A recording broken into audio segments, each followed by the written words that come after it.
Hello everyone, my name is Mengyu Chen, and I'm going to present our work, EntangleVR, which is a visual programming interface that helps users to easily create interactive virtual reality scenes. In this work, we look at how the concept of entanglement, a quantum physics phenomena, can be used in application of virtual reality scene creation, and how we developed a visual programming interface allowing people to quickly and easily learn this entanglement idea while creating their own interactive VR scenes. If you're not familiar with quantum entanglement, it is basically a phenomena that describes a correlated relationship between the measurement of multiple spatially separated particles. It is a very unique feature of quantum computing that it can transform individual object states into non-separable shared states. It is quite widely used in quantum computing algorithms because this phenomena of entanglement can create a set of correlated switches and allow you to manipulate a group of states from a single interaction on one of the entangled units. The image here illustrates an example of entanglement that we can observe a particle at one location while having another particle affect it at somewhere else. So no matter which spin direction is observed on the left particle, the right particle will always be observed in the opposite direction simultaneously. We thought this idea can be very interesting and useful for VR scene design, because in a VR environment, the user can interact with many different objects in the scene, and if these objects are entangled, then whenever a user does something to one object, another object somewhere else can get affected. You can have many such entangled pairs of objects, and the final rendering of the environment can have various different combinations and possibilities. So instead of giving the user a static virtual environment that is predetermined by an artist, we can add entangled elements into the scene, and the user's interaction can become a key factor in affecting the final scene generation, so that every user has their own unique experience of the environment. This allows for creating highly dynamic and complex spaces for discovery and exploration. Potentially, we can make it even more complex and real-world-like, and have multiple chain effects in the virtual scene. Our goal was to design a scene full of interactive and correlated elements that can help the creator build up a story with interesting changing dynamics. Regarding existing methods for interactive VR scene generation, there are some existing tools that can be used, and many of you are likely familiar with. However, most of prior research and commercial software on the market focuses on composing static VR scenes, or scenes with animated graphics but there's no user interaction involved during scene generation. If the user wants to make an interactive VR scene, then there are only a few options available using professional game engine pipelines, such as Unity or Unreal, or programming APIs such as A-Frame. But all of them require the creator or designers to have a good bit of programming experience, even for creating very simple interactions. And it takes quite a lot of time and effort to learn how to use these tools. Our work is inspired by a few prior research, such as Takala's VR prototyping system in 2014, Nabling et al.'s interactive AR prototyping system in 2019, and John et al.'s immersive and reactive VR programming tool in 2019. However, we are focusing on introducing the idea of quantum entanglement as a new way to bridge user interaction and VR scene creation, along with an interactive creation process for the creators and designers of no or very little programming knowledge.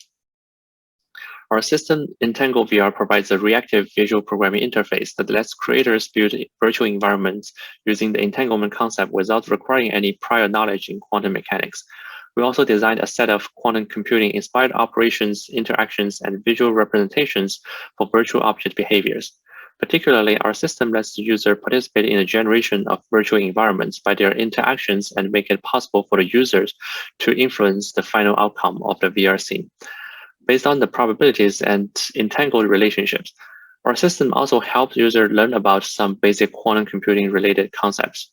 The video clip here briefly shows the creation process and the final outcome when the user is in VR mode, interacting and affecting the entangled virtual environment. EntangleVR is built as a Unity plugin as a node-based graph interface and a custom-built quantum simulator running in the backend to simulate the quantum-like behaviors of virtual objects. The main user interface has 4 components. The toolbox has buttons to create various types of nodes. We will introduce what these nodes are in the next slide. The graph canvas here is where we can manipulate and link different nodes to formulate a graph. It is same reactive as the nodes and will take effect immediately once the nodes are connected. There's also an observation area that has an interactive preview of the scene composed. The creator can play with the scene elements directly in this mini playground with a mini 2D avatar and can test how the interactive components work. We also have a tutorial area that walks users through the system, along with guided tutorials to help the user interactively learn how to use the system. As our system is inspired by quantum computing, we want to help the user gain some sense of quantum computing first. We built this slowly from basics, starting with the notion of a qubit, which can then help them better understand how entanglement works. We have qubit node that is visualized by a block sphere and can be initialized to several preset states. We also have a quantum gate node that allows creators to manipulate and control a qubit state. The system introduces a new type of virtual object called super object. It basically lets you define a two-state virtual object that simulates the uncertain superposition nature of a qubit. So a super object by default has 50% chance to be measured at state A and 50% chance to be in state B. We use a qubit's probability amplitudes of 0 and 1 to control a super object's probabilities of the two states. In the example image here, a super object can be either an apple or a banana. If the input qubit has a 100% chance to be observed at 0, then the super object will then also have a 100% chance to be observed as an apple. Here's an animated version showing how these nodes help the user easily map the probability to the super object with visual reference and control its properties. We also provide an observer node that provides an interaction method to measure and collapse a super object. When a super object is created, it does not have a definite state. The user can choose to observe the super object and turn it into a classical state, either state A or state B. The observer node here tells you the probabilities of the linked super object, so that the creator can have a better sense of what it may turn out to be. We also map this observation action into VR mode as touching gesture, that as soon as the user touches the super object, an observation action will be triggered and the super object will collapse into a definite state based on its input qubit's probability amplitudes. Then we have the entangler that we can use it to set two super objects to have correlated states during observation. We define two types of entanglement in our current system, same and opposite.